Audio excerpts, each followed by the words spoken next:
Alexander Romanovich Luria nació el 16 de julio de 1902 en Kazán, ciudad situada al sureste de Moscú y cercana a Volga, en el seno de una familia acomodada. Su padre, Roman Albertovich Luria, especialista en gastroenterología, ejerció como profesor en la Universidad de Kazán y fue fundador del Instituto de Educación Médica Avanzada en dicha ciudad.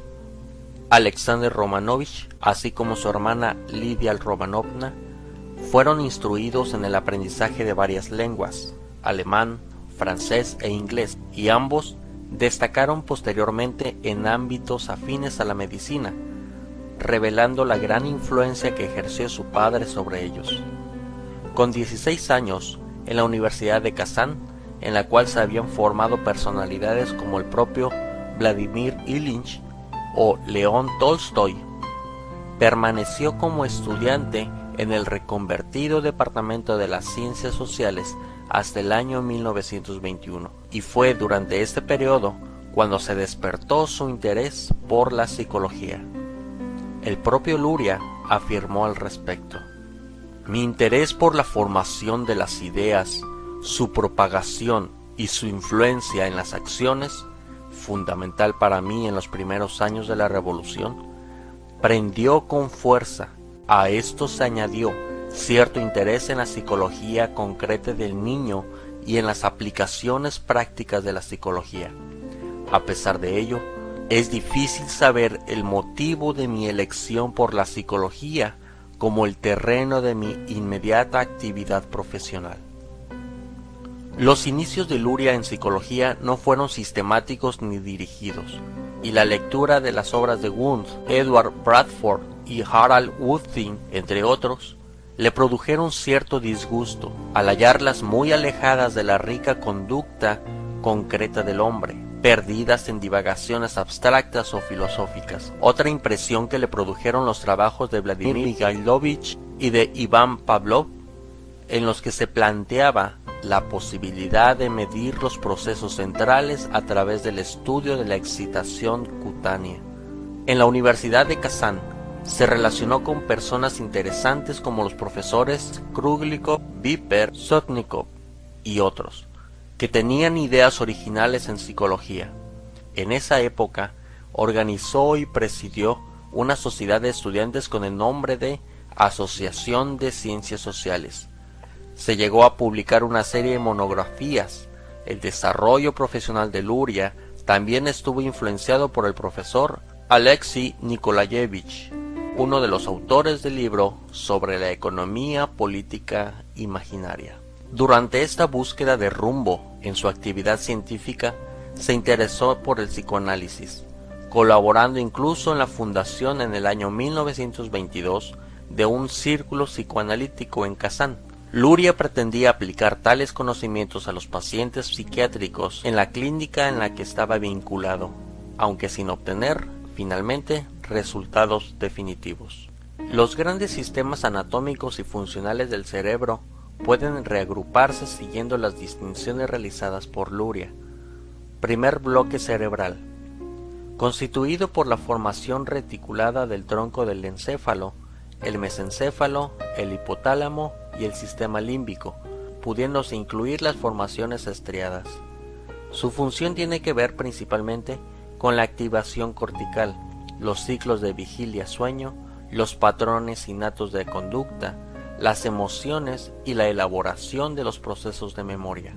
Segundo bloque cerebral, constituido por las regiones retrorolándicas del cerebro, lóbulos parietal, temporal y occipital.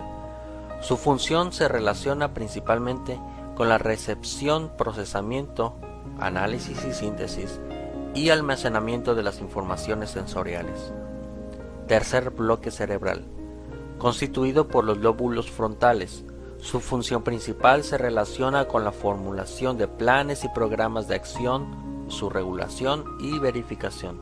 Toda actividad mental requiere la participación integrada de los bloques funcionales. La evaluación neuropsicológica se puede realizar en función de los componentes aportados por cada uno de los bloques funcionales. El tema de la conciencia es central en la teoría neuropsicológica, La conciencia, entre otros aspectos, se relaciona con la memoria y esta relación ha llevado a la distinción entre conciencia autonoética y conciencia noética. La conciencia autonoética se relaciona con la memoria episódica. Se refiere a la conciencia del pasado concebida con el autorrecuerdo en el proceso de reactivación de los acontecimientos vividos. Es la conciencia relacionada con el proceso de recordar activo y personal. La conciencia noética se relaciona con la memoria semántica. Se refiere a la conciencia del pasado relacionada con la vivencia o sentimiento, familiaridad o de conocer. Esa disociación se hace patente mediante una serie de estudios experimentales en los que se pone de manifiesto que determinadas variables afectan al recordar mientras que otras afectan al conocer. Aportaciones. Luria aporta, además de todos sus estudios específicos, lo que no aparecía en los otros tratados iniciales de neuropsicología, un modelo funcional cerebral general en el que se unían dos grandes conceptos, los bloques funcionales cerebrales y los sistemas funcionales complejos. Ciertamente, aún en la actualidad, muchos tratados de neurología, de la conducta y neuropsicología no presentan modelos funcionales y conceptos teóricos generales. La teoría neuropsicológica de Luria, muy influenciada por las concepciones de Vygotsky, establecen entre otros los conceptos de sistemas funcional complejo, término acuñado por Anogin, y de bloques funcionales. Estos conceptos se pueden relacionar con ideas actuales. El modelo funcional de Luria. Dos citas bibliográficas básicas. Entre las obras de Luria, una de las más populares fue, y sigue siendo, Fundamentos de Neuropsicología, publicada en el año 1973 en lengua rusa y en el mismo año en lengua inglesa con el título The Working Brain y el subtítulo Una introducción a la neuropsicología.